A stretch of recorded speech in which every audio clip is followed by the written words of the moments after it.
হানজালার কানে আওয়াজ, উহুদের ময়দানে আমার নবী শহীদ হয়ে গেছেন, উহুদের ময়দানে আমার নবী মারা গেছেন। এই মিথ্যা কবর যাওয়ার পর হানজালা বললেন, ও আমার বিবি, আমার নবী যেহেতু মারা গিয়েছেন, আমার বেঁচে থাকার আর কোনো স্বপ্ন নাই। ও আমার বিবি, আমি যুদ্ধের ময়দানে যাব, তোমার সাথে জান্নাতে দেখা হবে। ও বিবি, বিদায় দাও। হানজালা ওই কথা বইলা যুদ্ধের ময়দানে চলে আইসা যুদ্ধ করতে করতে শহীদ হয়ে গেছেন।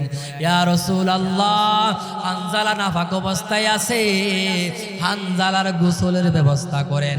ওই কথা বলার পর আমার নবী সাহাবায়ে কেরামদেরকে বলছেন, ও সাহাবারা, হানজালার গোসলের ব্যবস্থা করেন। ওই কথা বলার পর সাহাবায়ে কেরামরা হানজালার লাশ খুঁজতেছেন, হানজালার লাশ পাওয়া যায় না। আমার নবী চেহারা কালো করে ফেলছেন, হানজালার লাশটা কোথায়? আমার নবী যখন চেহারা কালো করলেন, ও মুসলমান ইমানদার ভালো করে খেয়াল করবেন, হযরত জিবরাইল আলাইহিস সালাম আকাশ থেকে চলে আসছে। আসার পরে বলতেছে, ইয়া রাসূলুল্লাহ, চেহারা কালো করবেন না, মন ছোট করবেন না। আল্লাহ রাব্বুল আলামিন হানজালার উপরে এত খুশি, এত খুশি, হানজালার উপরে আল্লাহ তাআলা এত রাজি হয়েছেন। হানজালার গোসলের ব্যবস্থা আল্লাহ তাআলা দুনিয়ার পানি দিয়া করবেন না, আল্লাহ তাআলা হানজালার গোসলের ব্যবস্থা জান্নাতের পানি দিয়া ফেরেশতাদের মাধ্যমে গোসলের ব্যবস্থা করতেছেন। আল্লাহু আকবার বলেন। সাহাবায়ে কেরামরা বলছেন, আমরা কিছুক্ষণ পরে দেখলাম হানজালার লাশ রাখা আছে, হানজালার দাড়ি বেয়ে বেয়ে, হানজালার চুল টপ্পায়া টপ্পায়া, তর তাজা পানি বের হচ্ছে। সুবহানাল্লাহ, আল্লাহু আকবার। দেখছেন নি আমার নবীর মুহাব্বতের কারণে হানজালার কি মান মর্যাদা, কি সম্মান বেড়ে গেছে। সুবহানাল্লাহ বলেন। আমার নবীর মুহাব্বত অন্তরে রাখার দরকার আছে না নাকি নেই? অবশ্যই আছে। ও মুসলমান ইমানদার, তাহলে বলতেছিলাম, আমার নবীর মুহাব্বত, আমার নবীর ভালোবাসা সাদের ভিতরেও ছিল, আমার নবীর মুহাব্বত ভালোবাসা সূর্যের মধ্যেও ছিল, আমার নবীর মুহাব্বত পাথরের মধ্যেও ছিল, আমার নবীর মুহাব্বত পাহাড়ের মধ্যেও ছিল। ঠিক কিনা বলেন? কারণ আমার নবী শুধুমাত্র মানুষের নবী না, আমার নবী গোটা সৃষ্টি জগতের নবী। সুবহানাল্লাহ বলেন। जहाँ तक रबूबियत खुदा की नबूबियत वहाँ तक मुस्तफ़ा की। আমার আল্লাহ রাব্বুল আলামিন যেই যেই জায়গার জন্য রব, আমার নবী সেই সেই জায়গার জন্য রহমত। আল্লাহ রাব্বুল আলামিন কোরআনে কারিমে নিজের পরিচয় দিতে গিয়া আল্লাহ তাআলা বলেছেন আলহামদুলিল্লাহি রাব্বিল আলামিন, আর আমার নবীর পরিচয় দিতে গিয়া বলেছেন ওয়া মা আরসালনাকা ইল্লা রাহমাতাল লিল আলামিন। আল্লাহু আকবার বলেন।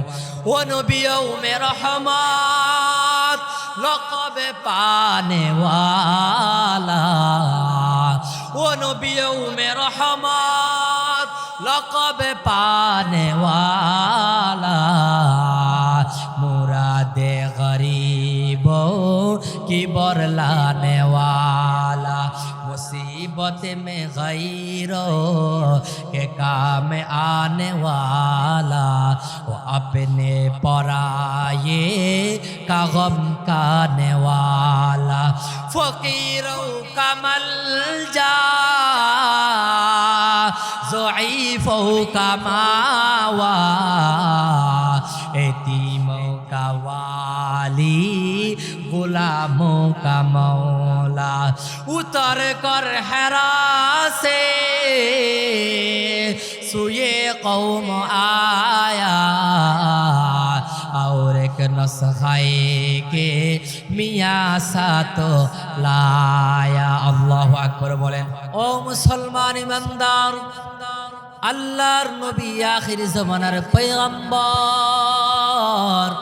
হযরত মুহাম্মদ আরবি সাল্লাল্লাহু আলাইহি ওয়াসাল্লাম হাদিসের মধ্যে ইরশাদ করেছেন, আমার কোন উম্মত যখন ইখলাসের নিয়তে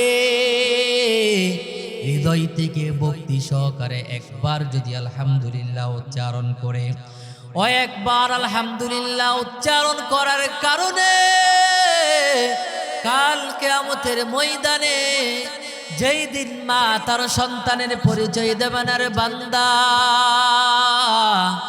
বাবা তার সন্তানের পরিচয় দেবে না, সন্তান তার বাবা মায়ের পরিচয় দেবে না, এমন সংকটময় মুহূর্তে আমরা যেখানে বসে একবার অথবা দুইবার যান আমরা আলহামদুলিল্লাহ উচ্চারণ করেছি, ওই আলহামদুলিল্লাহর বদৌলতে কিয়ামতের ময়দানে আল্লাহ তাআলা আমাদের পাল্লাটাকে নেকি দ্বারা পরিপূর্ণ করে দিবেন। সুবহানাল্লাহ।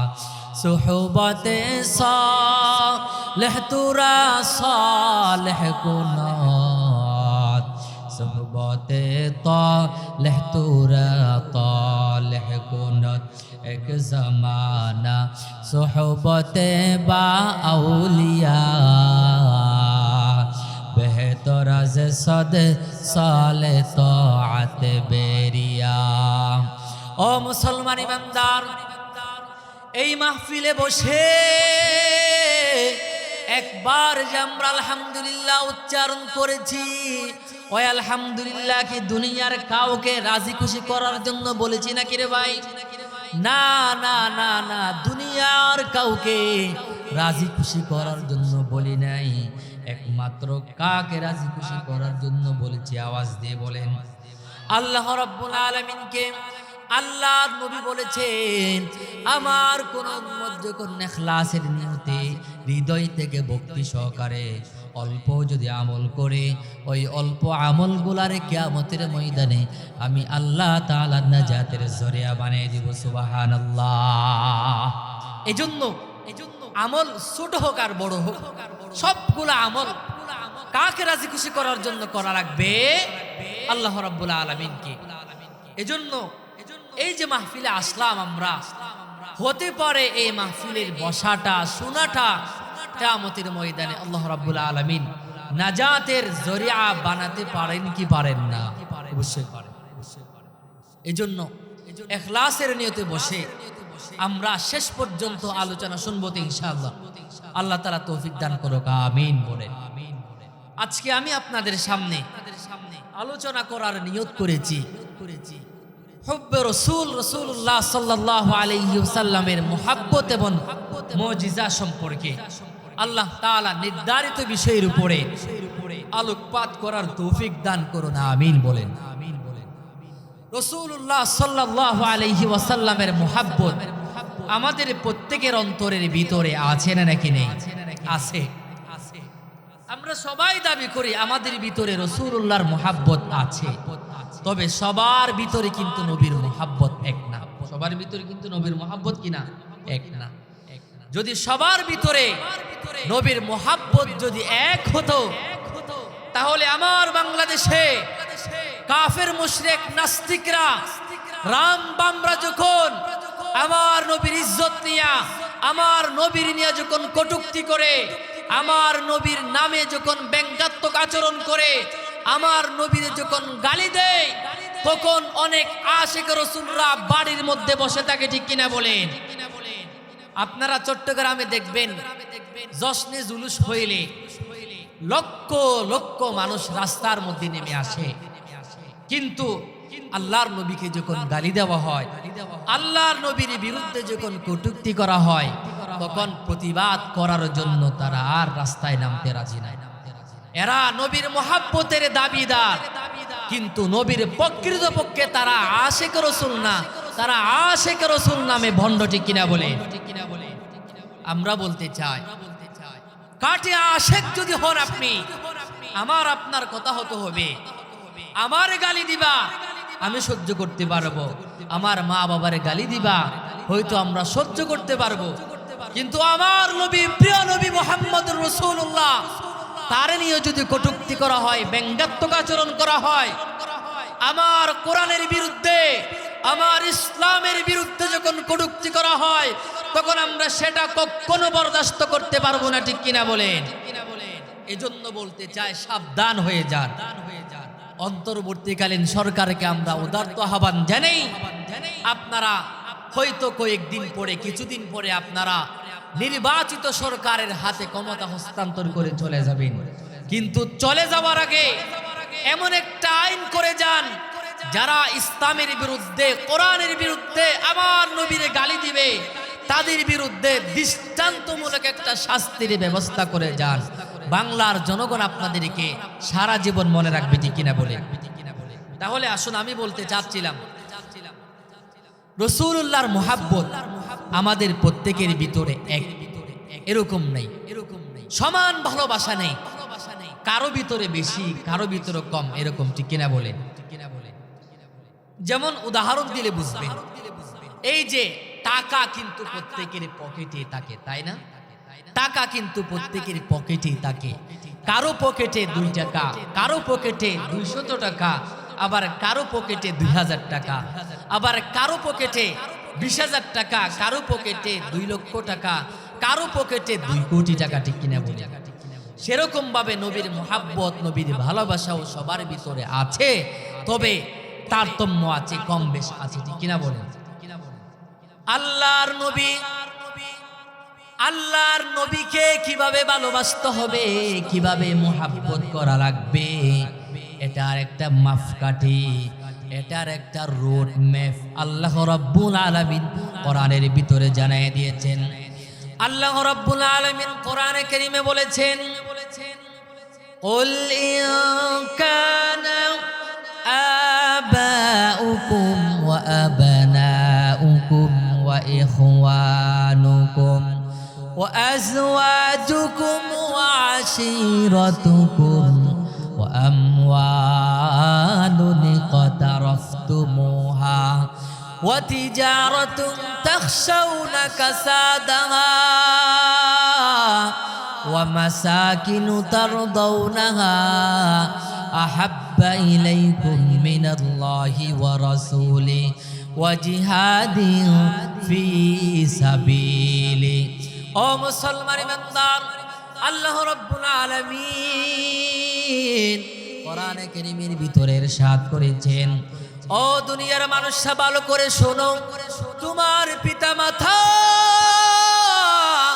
তোমার সন্তান সন্ততি, তোমার ব্যাংক ব্যালেন্স, অট্টালিকা, ঘর বাড়ির থেকে শুরু করে, জায়গা জমি থেকে শুরু করে, দুনিয়ার সব কিছু থেকে একমাত্র কেবলমাত্র আমার নবী এবং আল্লাহরে বেশি ভালোবাসা লাগবে।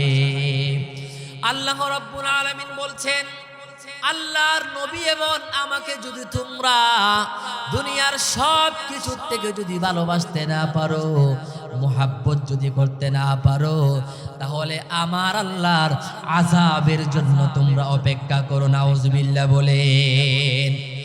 ও মুসলমান ইমানদার, আল্লাহর নবী হাদিসের মধ্যে ইরশাদ করেছে, লা ইউমিনু আহাদুকুম হাত্তা আকুনা হাব্বা ইলাইহি মিন ওয়ালিদিহি ওয়া ওয়ালাদিহি ওয়ান নাসি আজমাইন। আল্লাহর নবী হাদিসের মধ্যে বলেছেন, ও আমার উম্মতেরা শুনো, যতক্ষণ পর্যন্ত তোমরা আমি নবীরে তোমার পিতা মাতা, সন্তান সন্ততি, তোমার দুনিয়ার সব কিছু থেকে যতক্ষণ পর্যন্ত বেশি মুহাব্বত করতে পারবে না, বেশি ভালোবাসতে পারবে না, ততক্ষণ পর্যন্ত তোমরা পরিপূর্ণ ঈমানদার হতে পারবে না, কামেল মুমিন হতে পারবে না। ও মুসলমান ঈমানদার, তাহলে আমরা কি বুঝলাম? আমরা কি বুঝলাম? কাঠি ঈমানদার, কাঠি মুমিন যদি হতে মন চায়, আল্লাহর নবীর মুহাব্বত সবার চেয়ে বেশি থাকার দরকার আছে নাকি নাই? ও মুসলমান ইমানদার, আল্লাহর নবীর একটা হাদিস আমি আপনাদেরকে শোনাই। আন আব্দুল্লাহ ইবনে হিশাম কুন্না মা রাসূলিল্লাহ সাল্লাল্লাহু আলাইহি ওয়াসাল্লাম ওয়া হুয়া আখিযুম বিয়াদি ওমর ইবনে খাত্তাব রাদিয়াল্লাহু তাআলা আন। হযরত আব্দুল্লাহ বিন হিশাম তিনি বলেছেন, আমরা এক সময় আল্লাহর নবীর সাথে বসা আছি, এমন সময় আল্লাহর নবী হযরত ওমর রাদিয়াল্লাহু তাআলা নূর হাত এভাবে ধরে আছেন। হযরত ওমর ওই সময় বললেন, ইয়া রাসূলুল্লাহ লা আনতা আহাব্বু ইলাইয়া মিন কুল্লি শাইইন ইল্লা মিন নাফসিহি। ও মুসলমান ইমানদার, হযরত ওমর বলে, ইয়া রাসূলুল্লাহ আমি আপনাকে দুনিয়ার সব কিছু থেকে আমি আপনাকে বেশি মহাব্বত করি, কিন্তু আমার জানের চেয়ে আমার প্রাণের চেয়ে আমি আপনাকে বেশি মহাব্বত করি না। ওই কথা বলার পর আমার নবী বললেন, ওমর কান কাড়া করে শুনো, তুমি সহ দুনিয়ার কোনো আমার উম্মতরা ততক্ষণ পর্যন্ত পরিপূর্ণ ঈমানদার হতে পারবে না যতক্ষণ পর্যন্ত আমি নবীরে তোমরা তোমাদের জানের চেয়েও বেশি মুহাব্বত করতে পারবে না। ওই কথা বলার পর হযরত ওমর বলেন, আল্লাহ ইয়া রাসূলুল্লাহ, ও নবী আমি এখন সিদ্ধান্ত নিয়ে নিলাম, এখন আমি সিদ্ধান্ত নিয়ে নিলাম, আমি আপনাকে দুনিয়ার সব কিছুর থেকে বেশি ভালোবাসি, এমনকি আমার জানের চেয়ে, এমনকি আমার প্রাণের চেয়ে আমি আপনাকে বেশি মুহাব্বত করি। সুবহানাল্লাহ। আল্লাহ নবী বলেছেন, ওমর তুমি এখনোই পরিপূর্ণ ঈমানদার হতে পারলা, তুমি এখনোই পরিপূর্ণ মুমিন হতে পারলা। ও মুসলমান ঈমানদারের জন্য দুনিয়ার সব কিছুর চেয়ে আমার নবীর মুহাব্বত অন্তরে থাকার দরকার আছে না নাকি নাই? ও মুসলমান ইমানদার, একটা মাসআলা শুনেন, আমি আপনাদেরকে মুহাব্বত করি, আপনারা আমারে মুহাব্বত করেন। আমরা মুসলমানরা একে অপরকে যে মুহাব্বত করি এটা প্রকাশ করা হচ্ছে সুন্নাত। যেমন আমি আপনাদেরকে মুহাব্বত করি, আপনারা আমারে মুহাব্বত করেন, এটা প্রকাশ করা সুন্নাত। কিন্তু আপনি যদি বলেন আমি আল্লাহরে মুহাব্বত করি, আমি নবীরে মুহাব্বত করি, তাহলে এটা প্রকাশ করা ফরজ। আল্লাহ এবং আল্লাহ রাসূলের ভালোবাসা মুহাব্বত এটা প্রকাশ করা ফরজ। আপনি যদি বলেন আমি আল্লাহর মুহাব্বত করি, আল্লাহর ভালোবাসি, তাহলে আল্লাহর হুকুম আহকাম পালন করা লাগবে, নামাজ পড়া লাগবে, ঠিক কিনা বলেন?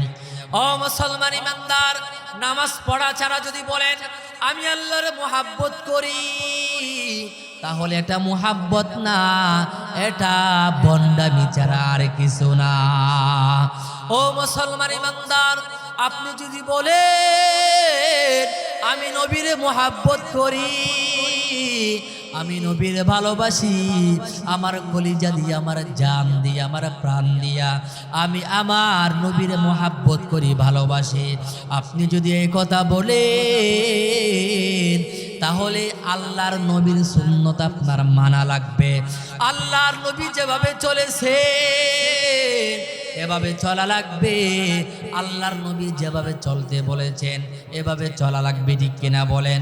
আপনি যদি বলেন আমি আল্লাহর নবীর মুহাব্বত করি কিন্তু নবীর সুন্নত মানি না, এটা নবীর মুহাব্বত না, এটা চূড়ান্ত পর্যায়ের বন্ডামি ছাড়া আর কিছু না।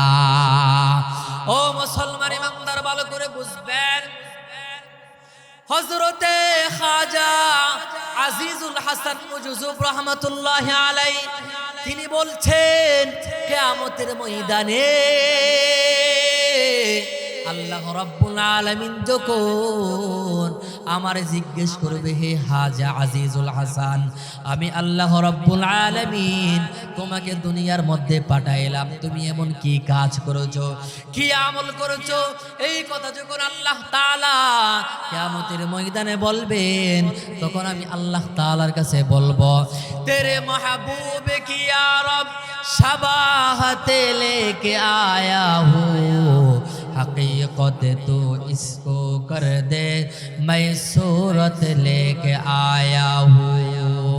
ओ मुसलमान इमानदार, खाजा আজিজুল হাসান মজুজুব রহমতুল্লাহ আলাইহি বললেন, আল্লাহ রাব্বুল আলামিন যখন জিজ্ঞেস করবে, দুনিয়ার মধ্যে পাঠাইলাম, এমন কি আমল করেছো, এমন কি কাজ করেছো?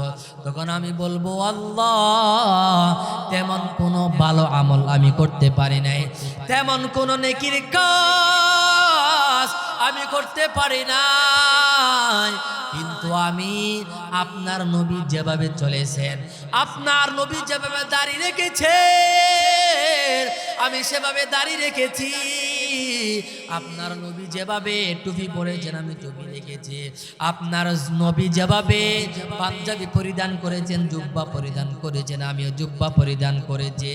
আপনার নবী দুনিয়াতে যেভাবে চলেছে, আমি সেভাবে চলেছি। আল্লাহ আপনার নবীর মুসাবাহাত, আপনার নবীর সাদৃশ্যতা অবলম্বন করেছে, এটার ওসিলায় আপনি আমার মাফ কইরা দেন। সুবহানাল্লাহ বলেন।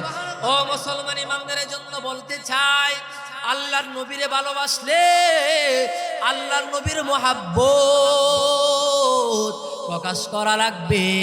আল্লাহর নবীর মুহাব্বত শুধু মানুষ প্রকাশ করতেছে তা না, আল্লাহর নবীর মুহাব্বত শুধু সাহাবায়ে কেরামরা প্রকাশ করেছে তা না, আমার নবীর মুহাব্বত সূর্যও প্রকাশ করেছে, আমার নবীর মুহাব্বত চাঁদও প্রকাশ করেছে, আমার নবীর মুহাব্বত গাছও প্রকাশ করেছে। সুবহানাল্লাহ। ও মুসলমান ইমানদার, ঘটনা বললে বুঝবেন, আল্লাহর নবী ইসলামের প্রথম যুগে খেজুর গাছে হেলান দিয়ে দিয়ে খুতবা প্রদান করতেন। ও মুসলমান ইমানদার, এর কিছুদিন পর সাহাবায়ে কেরামরা আল্লাহর নবীর জন্য কাঠের মিম্বর তৈরি করলেন, আল্লাহর নবী যেন খুতবা দিতে পারেন। ও মুসলমান ইমানদার, আল্লাহর নবী শুক্রবারে খুতবা দেওয়ার জন্য কাঠের মিম্বরের দিকে যাচ্ছেন, এমন সময়ের মধ্যে ওই যে খেজুর গাছ, ওই খেজুর গাছ ফুফিয়ে ফুফিয়ে কান্না আরম্ভ করেছে। আল্লাহু আকবার বলেন। মসনবী শরীফের মধ্যে আসছে, শুধু খেজুর গাছ কাঁদে তা না, আমার নবীর সাহাবারাও খেজুর গাছের সঙ্গে কান্না করে। ও মুসলমান ইমানদার, আমার নবী এই দৃশ্য দেখার পর আর কাঠের মিম্বরের দিকে গেলেন না, আমার নবী এবার খেজুর গাছের দিকে চলে গেলেন। খেজুর গাছের দিকে যাওয়ার পর খেজুর গাছকে জড়ায়া ধরেছে, খেজুর গাছকে জড়ায়া ধইরা মা যেরকম ভাবে সন্তানকে বুকে আগলাইয়া রইয়া, হাই যে জড়ায়া ধইরা পিঠে হাত বোলায়া দেয়, সন্তানের কান্না থামানোর জন্য মা যেরকম ভাবে পিঠে হাত বোলায়া দেয়, আমার নবী ওই খেজুর গাছকে জড়ায়া ধইরা খেজুর গাছের অপর পাশে হাত বোলায়া দিচ্ছেন এবং বলছেন, ও খেজুর গাছ কাঁদিস না, কাঁদিস না, আমি আল্লাহ রব্বুল আলামিনের কাছে দোয়া করলাম, আমি আল্লাহ তাআলার কাছে দোয়া করব, আল্লাহ রব্বুল আলামিন যেন তুই খেজুর গাছকে কিয়ামত পর্যন্ত হায়াত প্রদান করেন। ওই কথা বলার পর ও মুসলমান ইমানদার, ওই খেজুর গাছের জবান খুলে গেছে। ওই খেজুর গাছ বলতেছে, ইয়া রাসূলুল্লাহ, ও নবী কিয়ামত পর্যন্ত হায়াত পাওয়ার জন্য কান্না করি না? আপনি তো এতদিন পর্যন্ত আমার হেলান দিয়া দিয়া খুতবা দিতেন, এখন তো কাঠের মিম্বর তৈরি হয়ে গেছে, এখন আপনি আমার হেলান দিয়ে দিয়ে আর খুতবা দিবেন না, এখন আপনি কাঠের মিম্বরে খুতবা দিবেন। ও নবী, আপনি আমার একটা ওয়াদা দেন, কিয়ামতের ময়দানে আপনি আমারে ভুলে যাবেন না, কিয়ামতের কঠিন ময়দানে আপনি আমি খেজুর গাছকে ভুলে যাবেন না। আপনি যদি এই ওয়াদা দিতে পারেন, আজকে আমার কান্না থামবে, অন্যথায় আমার কান্না থামবে না। ও মুসলমান ইমানদার, তাহলে কি বোঝা গেল? খেজুর গাছের ভিতর আমার নবীর মোহাব্বত ছিল। ও মুসলমান ইমানদার, পাথরের ভিতরেও আমার নবীর মোহাব্বত ছিল। মুসলমান, আমার নবী একসময় হযরত আবু বকর, হযরত উমর এবং এই সাহাবায়ে কেরামদেরকে লইয়া একসময় পাহাড়ি রাস্তার মধ্যে হাঁটতেছেন। এমন সময় আমার নবীকে যেন সালাম যায়, আসসালাতু ওয়াসসালামু আলাইকা ইয়া আইয়ুহান নবী, এভাবে সালাম দিয়ে দিয়েছে। এভাবে সালাম দেওয়ার পর হযরত আবু বকর উমর বারবার এদিক সেদিক তাকায়। এই এদিক সেদিক তাকানোর পরে আমার নবী জিজ্ঞেস করলেন, ও আবু বকর উমর, এদিক সেদিক কেন তাকাও?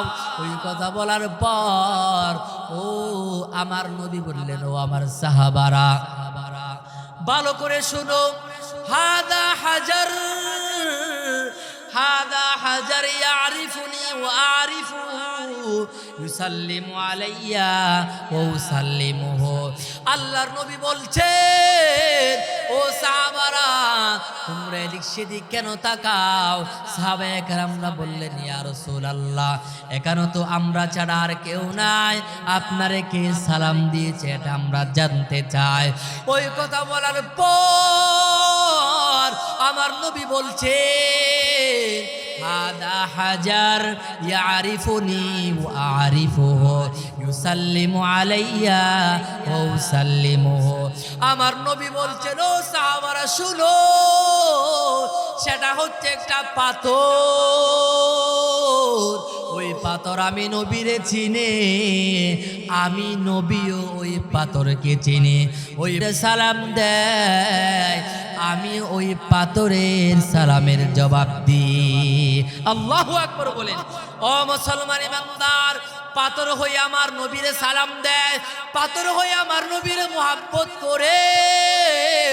আমার নবী যখন হাঁটতেন, রাস্তার আশপাশের গাছ আমার নবীরে সালাম জানাই, তো সুবহানাল্লাহ বলেন। আমার নবীরে মুহাব্বত কইরা পাথররা সালাম দেয়। আমার নবীরে মুহাব্বত করত, পাহাড় পর্যন্ত মুহাব্বত করত।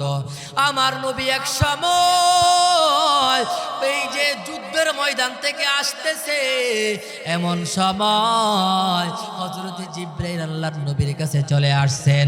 আসার পরে বললেন, ইয়া রাসূলুল্লাহ, আপনি এই রাস্তা দিয়ে যাবেন না, আপনি এই রাস্তা দিয়ে না গিয়া আপনি ওই রাস্তা দিয়ে যান। কারণ আপনি যখন এই রাস্তা দিয়ে চলেন, উহুদ পাহাড় আপনারে দেখে না, উহুদ পাহাড় আপনারে না দেইকা চিৎকার করে আল্লাহর দরবারে কান্না করে। আল্লাহু আকবার বলেন। ও মুসলমান ইমানদার, আমার নবী এরপরে ওই রাস্তা দিয়া চলছে। ওই রাস্তা দিয়া চলার পর উহুদ পাহাড়ের কাছাকাছি যখন গেলেন, আমার নবী সাহাবায়ে কেরামদেরকে বললেন, ও সাহাবারা শুনো, হাদা উহুদ ইউহিব্বুনি ওয়া উহিব্বুহু, ইউসাল্লিমু আলাইয়া ওয়া উসাল্লিমুহু। ও আমার সাহাবারা শুনো, এটা হচ্ছে উহুদ পাহাড়। ওই উহুদ পাহাড় আমি নবীরে মুহাব্বত করে, আমি নবী ওই উহুদ পাহাড়কে মুহাব্বত করি। এই উহুদ পাহাড় আমি নবীরে সালাম দেয়, আমি ওই উহুদ পাহাড়ের সালাম সালামের জবাব দিই। আল্লাহু আকবার বলেন। ও মুসলমান ইমানদার, আমার নবীর মুহাব্বত তাহলে পাহাড়ের ভিতরেও ছিল। আমার নবীর মুহাব্বত ওই পাহাড়ে অর্জন করেছে, পাহাড়ও আমার নবীর ভালোবাসা পেয়েছে। আর আমরা আমার নবীর উম্মত, আমাদের ভিতরে যদি নবীর মুহাব্বত না থাকে তাহলে আল্লাহর দরবারে ধরা খেয়ে যাব। ও মুসলমান ইমানদার, নবীর মুহাব্বত যদি না থাকে, পরিপূর্ণ ইমানদার, পরিপূর্ণ মুমিন মুসলমান হওয়া যাবে না। ও মুমিন মুসলমান, ভালো করে খেয়াল করবেন, সাহাবে কারামরা আমার নবীরে জান দিয়া, আমার নবীরে প্রাণ দিয়া ভালোবাসতেন। আল্লাহু আকবার বলেন। হযরত সাদ এক সময় আল্লাহর নবীর দরবারে বৈশা বৈশা ফুফিয়ে ফুফিয়ে কান্নাকারি করে। আমার নবী বললেন, ও সাদ, তুমি কেন কাঁদো? ওই কথা বলার পর হযরত সাদ রাদিয়াল্লাহু তাআলা আনহু তিনি বললেন, ইয়া রাসূলুল্লাহ, আমি এত কালো, আমি এত বিশ্রী, মদিনার কোন মেয়েরা আমি সাদকে বিবাহ করতে চায় না। আমার মন বলতেছে, ইয়া রাসূলুল্লাহ, আমার মতো কালো মানুষকে আল্লাহ তাআলা জান্নাতে পর্যন্ত দিবেন না। ওই কথা বলার পর আমার নবী বললেন, ও সাদ, কে বলেছে, কে বলেছে তুমি সাদকে মদিনার মেয়েরা বিয়ে করতে চায় না? আমি নবী জানায় দিলাম, এই মদিনার সবচেয়ে সুন্দরী মহিলা তুমি সাদের বিবি হবে। আল্লাহু আকবার বলেন। আমার নবী বললেন, ও সাদ, যাও যাও যাও যাও যাও, ইবনুল ওয়াহাবের বাড়িতে যাও। ইবনুল ওয়াহাবের বাড়িতে যাইয়া ইবনুল ওয়াহাবের মেয়েকে তোমার জন্য প্রস্তাব দাও।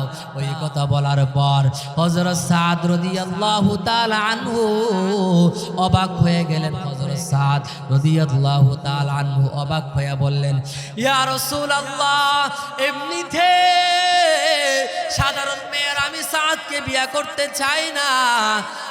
আর ইবনুল ওয়াহাব তো মদিনার বড় নেতা, আর ইবনুল ওয়াহাবের মেয়ে মদিনার বড় সুন্দরী।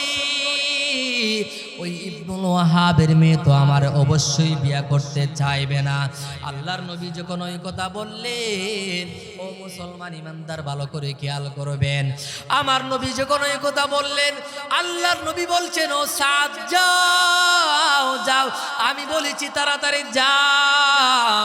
ওই কথা বলার পর হযরত সাদ রাদিয়াল্লাহু তাআলা আনহু ইবনুল ওয়াহাবের বাড়িতে চলে গেলেন।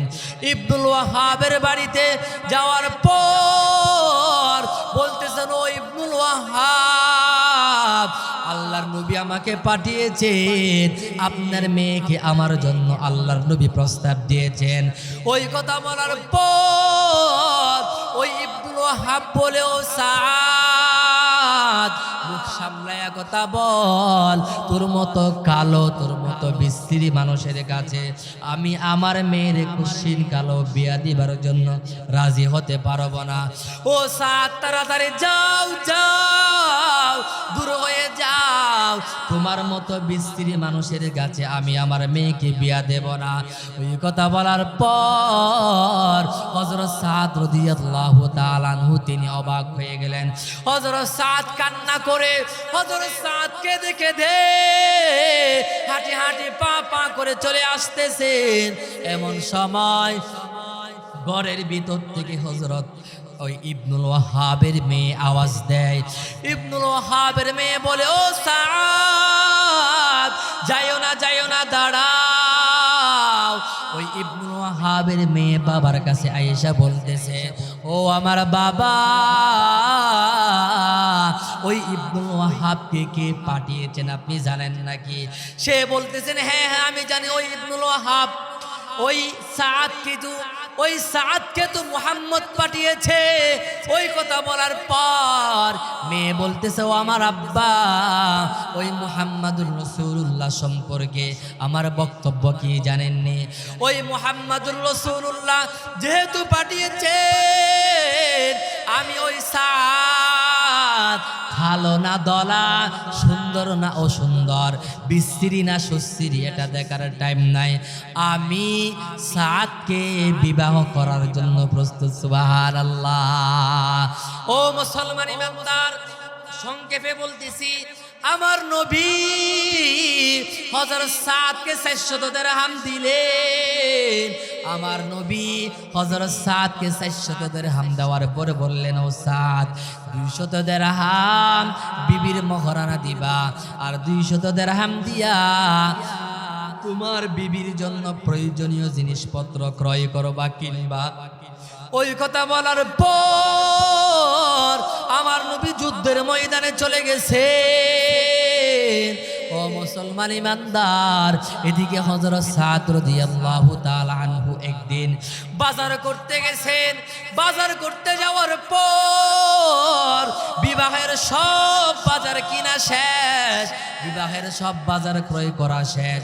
এমত অবস্থায় হযরত সাদের কানে আওয়াজ, হযরত সাদের কানে আওয়াজ আসছে, মুহাম্মাদুর রাসূলুল্লাহ যুদ্ধের ময়দানে আহত হয়ে গেছে। মুহাম্মাদুর রাসূলুল্লাহর দন্দান মুবারক যুদ্ধের ময়দানে শহীদ হয়ে গেছে। আমার নবী যুদ্ধের ময়দানে অনেক কষ্টে আছেন। এই কথা শোনার পর হযরত সাদ একবার আকাশের দিকে তাকায়, আর একবার বিবাহের বাজারের দিকে তাকায়। ও মুসলমান ইমানদার, হযরত সাদ এক পর্যায়ে বললেন, ও দোকানদার ভাই, আপনার কাছে কি তলোয়ার আছে নাকি? ওই কথা বলার পর দোকানদার ভাই বলছেন, কেন? সাদ বললেন, দোকানদার ভাই, আমার নবী যুদ্ধের ময়দানে মার খাবে, আমার নবী যুদ্ধের ময়দানে কষ্ট থাকবে, আর আমি সাদ বিবাহ কইরা শান্তি উপভোগ করব, মজা উপভোগ করব, এটা কখনো হতে পারে না। ওই কথা বলার পর সাদ বললেন, আমি যুদ্ধের ময়দানে যেতে চাই। ওই কথা বলার পর দোকানদার বললেন, ও সাদ, তুমি পাগলামি করিও না।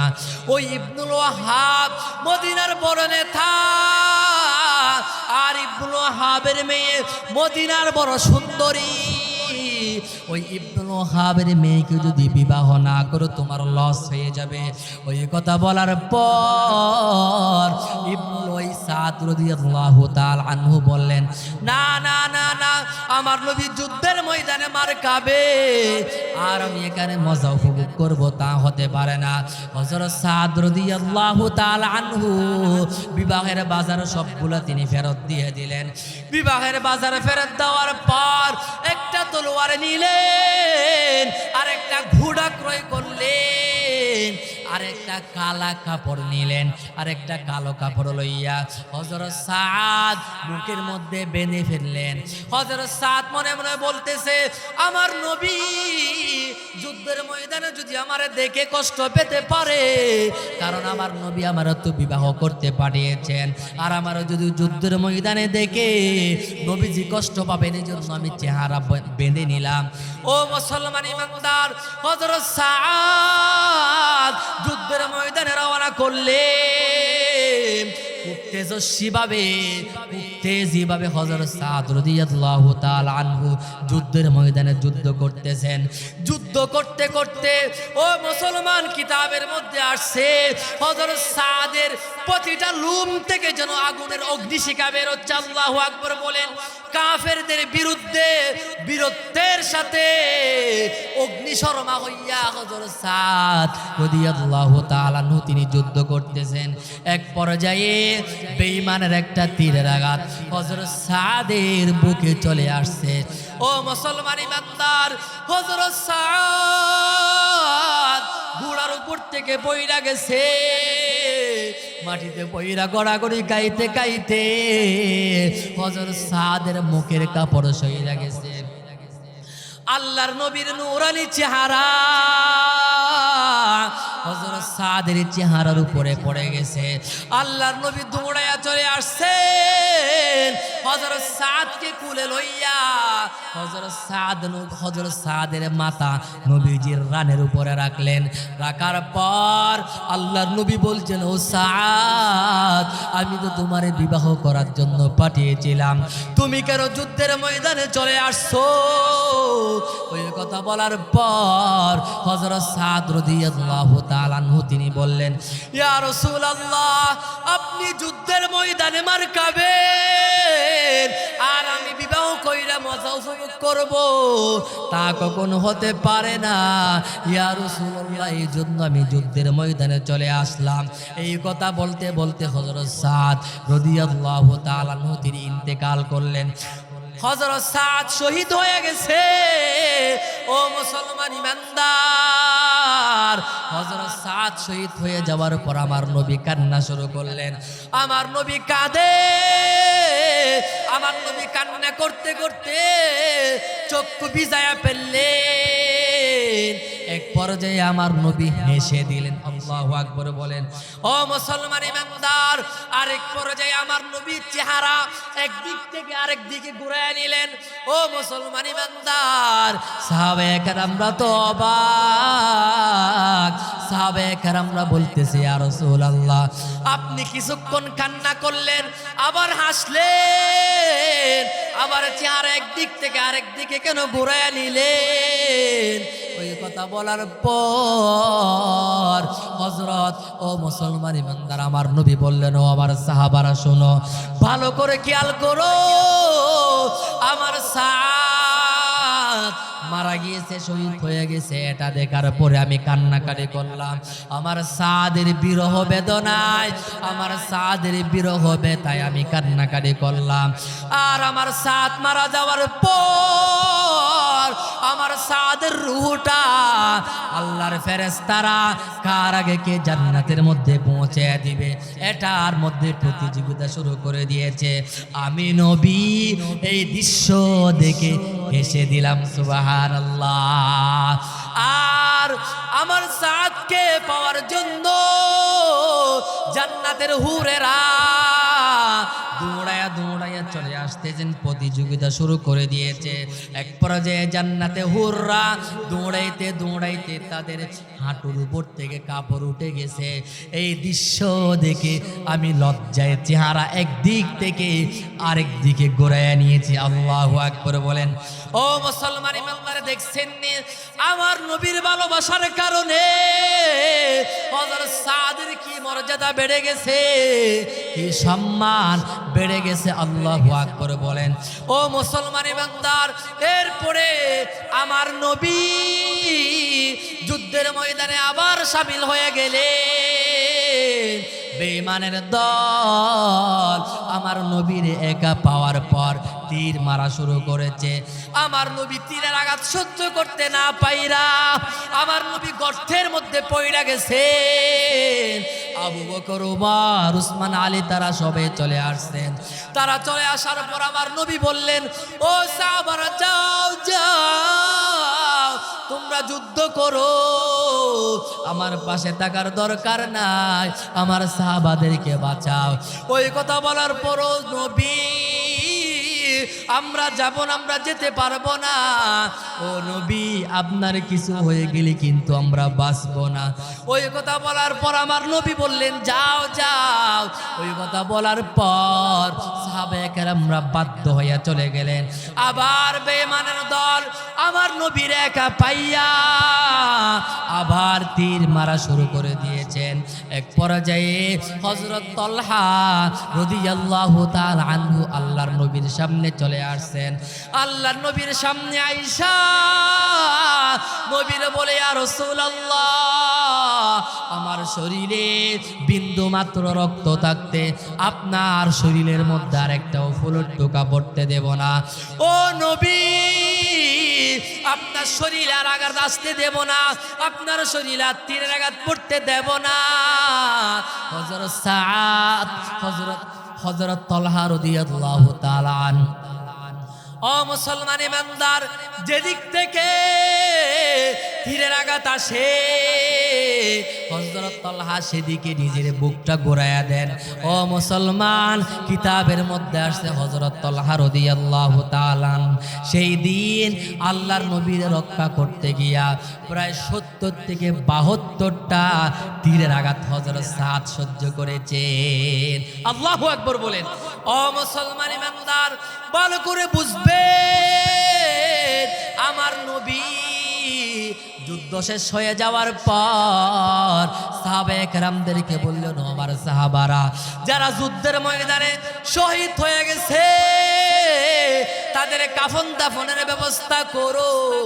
ওই কথা বলার পর সাহাবায়ে কেরামরা যারা যুদ্ধের ময়দানে শহীদ হয়েছে তাদের কাফন দাফনের ব্যবস্থা করতেছেন।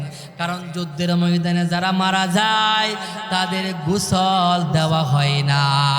আপনারা জানেন, যুদ্ধের ময়দানে যারা মারা যায় তাদের গোসল দেওয়া হয় না, কারণ তারা আল্লাহর দিনে, আল্লাহর দিন, আল্লাহর ইসলাম দুনিয়ার মধ্যে কায়েম করতে গিয়া, আল্লাহর দিন জমিনে প্রতিষ্ঠা করতে গিয়া যারা রক্ত জড়াবে, নিজেদের তাজা রক্ত জমিনের মধ্যে ঢেলে দেবে, তাদের গোসল দেওয়া হয় না। তারা রক্ত মাখা শরীর রিয়া কিয়ামতের ময়দানে আমার আল্লাহর দরবারে উল্টা আমার আল্লাহরে বলবে, আল্লাহ আপনার দিন, আপনার ধর্ম, আপনার নবীর ইজ্জত রক্ষার্থে আমি দুনিয়ার মধ্যে আমার শরীর বিলীন করে দিয়েছি, রক্ত জড়িয়েছি, এই রক্ত মাখা শরীর দিয়ে আপনার দরবারে হাজির হয়েছি।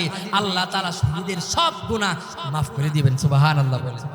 তাহলে এই জন্য শহীদ তামান্না আমাদের প্রত্যেকের ভিতরে আছে না নাকি নেই? আল্লাহ তাআলা প্রত্যেকের ভিতরে শহীদ তামান্না দান করে দিক, আমিন বলে। ও মুসলমান ইমানদার, ভালো করে বুঝবেন, আমার নবী সাহাবায়ে কেরামদেরকে বললেন, ও সাহাবারা যুদ্ধের ময়দানে যারা শহীদ হয়ে গেছেন তাদের কাফন দাফনের ব্যবস্থা করো। সাহাবায়ে কেরামরা কাফন দাফনের ব্যবস্থা করতেছেন। এমন সময় একটা মহিলার দূর থেকে দৌড়ায় দৌড়ায় আয়েশা বলতেছে, ইয়া রাসূলুল্লাহ,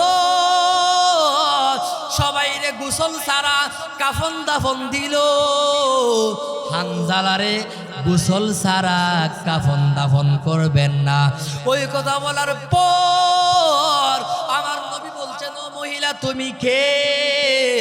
ওই কথা বলার পর মহিলা বলতেছেন, ইয়া রাসূলুল্লাহ, আমি হইলাম ওই হানজালার স্ত্রী।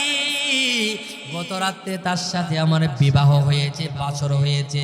বাসর হওয়ার পর হানজালা শেষ রাত্রে গোসল করার জন্য যখন উঠলেন, হানজালার কানে আওয়াজ, উহুদের ময়দানে আমার নবী শহীদ হয়ে গেছেন, উহুদের ময়দানে আমার নবী মারা গেছেন। এই মিথ্যা কবর যাওয়ার পর হানজালা বললেন, ও আমার বিবি, আমার নবী যেহেতু মারা গিয়েছেন, আমার বেঁচে থাকার আর কোনো স্বপ্ন নাই। ও আমার বিবি, আমি যুদ্ধের ময়দানে যাব, তোমার সাথে জান্নাতে দেখা হবে। ও বিবি, বিদায় দাও। হানজালা ওই কথা বইলা যুদ্ধের ময়দানে চলে আয়েশা যুদ্ধ করতে করতে শহীদ হয়ে গেছেন। ইয়া রাসূলুল্লাহ, হানজালা নাফাক অবস্থায় আছে, হানজালার গোসলের ব্যবস্থা করেন। ওই কথা বলার পর আমার নবী সাহাবায়ে কেরামদেরকে বলছেন, ও সাহাবারা হানজালার গোসলের ব্যবস্থা করেন। ওই কথা বলার পর সাহাবায়ে কেরামরা হানজালার লাশ খুঁজতেছেন, হানজালার লাশ পাওয়া যায় না। আমার নবী চেহারা কালো করে ফেলছেন, হানজালার লাশটা কোথায়? আমার নবী যখন চেহারা কালো করলেন, ও মুসলমান ইমানদার ভালো করে খেয়াল করবেন, হযরত জিবরাইল আলাইহিস সালাম আকাশ থেকে চলে আসছে। আসার পরে বলতেছে, ইয়া রাসূলুল্লাহ, চেহারা কালো করবেন না, মন ছোট করবেন না। আল্লাহ রাব্বুল আলামিন হানজালার উপরে এত খুশি হানজালার উপর আল্লাহ তাআলা এত রাজি হয়েছেন, হানজালার গোসলের ব্যবস্থা আল্লাহ তাআলা দুনিয়ার পানি দিয়া করবেন না, আল্লাহ তাআলা হানজালার গোসলের ব্যবস্থা জান্নাতের পানি দিয়া ফেরেশতাদের মাধ্যমে গোসলের ব্যবস্থা করতেছেন। আল্লাহু আকবার বলেন। সাহাবে একরামরা বলছেন, আমরা কিছুক্ষণ পরে দেখলাম হানজালার লাশ রাখা আছে, হানজালার দাড়ি বেয়ে বেয়ে, হানজালার চুল টপ্পায়া টপ্পায়া তর তাজা পানি বের হচ্ছে। সুবহানাল্লাহ, আল্লাহু আকবার। দেখছেন নি আমার নবীর মুহাব্বতের কারণে হানজালার কি মান মর্যাদা, কি সম্মান বেড়ে গেছে। সুবহানাল্লাহ বলেন, আল্লাহু আকবার। এজন্য আমার নবীর মুহাব্বত থাকা, তাহলে জন্য আমার নবীর মুহাব্বত অন্তরে রাখার দরকার আছে না নাকি নেই? অবশ্যই আছে। ও মুসলমান ইমানদার, তাহলে বলতেছিলাম আমার নবীর মুহাব্বত, আমার নবীর ভালোবাসা ছাদের ভিতরেও ছিল, আমার নবীর মুহাব্বত ভালোবাসা সূর্যের মধ্যেও ছিল, আমার নবীর মুহাব্বত পাথরের মধ্যেও ছিল, আমার নবীর মুহাব্বত পাহাড়ের মধ্যেও ছিল। ঠিক কিনা বলেন? কারণ আমার নবী শুধুমাত্র মানুষের নবী না, আমার নবী গোটা সৃষ্টি জগতের নবী। সুবহানাল্লাহ বলেন। जहाँ तक रबूबियत खुदा की नबूबियत वहाँ तक मुस्तफ़ा की। আমার আল্লাহ রব্বুল আলামিন যেই যেই জায়গার জন্য রব, আমার নবী সেই সেই জায়গার জন্য রহমত। আল্লাহ রব্বুল আলামিন কোরআনে কারিমে নিজের পরিচয় দিতে গিয়া আল্লাহ তাআলা বলেছেন আলহামদুলিল্লাহি রাব্বিল আলামিন, আর আমার নবীর পরিচয় দিতে গিয়া বলেছেন ওয়ামা আরসালনাকা ইল্লা রাহমাতাল লিল আলামিন। আল্লাহু আকবার বলেন। ও নবী উম্মে রহমত লকব পানে ওয়ালা, ও নবী উম্মে রহমত লকব পানে ওয়ালা, মুরাদে গরিবো की बरलाने वाला, मुसीबत में गैरों के काम आने वाला, वो अपने पराये का गम खाने वाला, फकीरों का मलजा ज़ईफ़ों का मावा, यतीमों का वाली गुलामों का मौला, उतर कर हेरा से सुए कौम आया, और एक नस्ख़े के मियाँ सातो लाया। अल्लाहु अकबर बोलें। ओ मुसलमान ईमानदार, समय संक्षिप्त, তাহলে আমার নবীর মুহাব্বত দুনিয়ার সব কিছুর ভিতরে আমার নবীর মুহাব্বত ছিল। হযরত বেলাল রাদিয়াল্লাহু তাআলা আনহু আল্লাহর নবীর ইন্তেকালের পর আল্লাহর নবীর রওজার সামনে আয়েশা কেন্দে কেন্দে কাইন্দা কাইন্দা আল্লাহর নবীরে বলছেন, ইয়া রাসূলুল্লাহ, আপনি দুনিয়ার মধ্যে জীবিত থাকতে আপনি যখন হাঁটতেন আমি আপনার সামনে সামনে হাঁটতাম, আপনার জন্য রাস্তা পরিষ্কার করতাম। আপনি যখন দুনিয়ার মধ্যে ছিলেন, আমি যখন আজান দিতাম আপনি তখন ইমামতি করতেন, আমি যখন ইকামত দিতাম তখন আপনি ইমামতি করতেন, আমি যখন মদিনার অলিতে গলিতে চলতাম আপনি নবী আমার পিছনে পিছনে চলতেন। ইয়া রাসূলুল্লাহ, যে মদিনার মধ্যে নবী আর চলবে না, নবী আর হাঁটবে না, এই মদিনার মধ্যে আমি বেলাল আর থাকবো না। হযরত বেলাল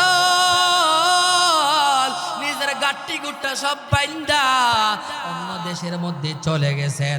6 মাস হয়ে গেছে।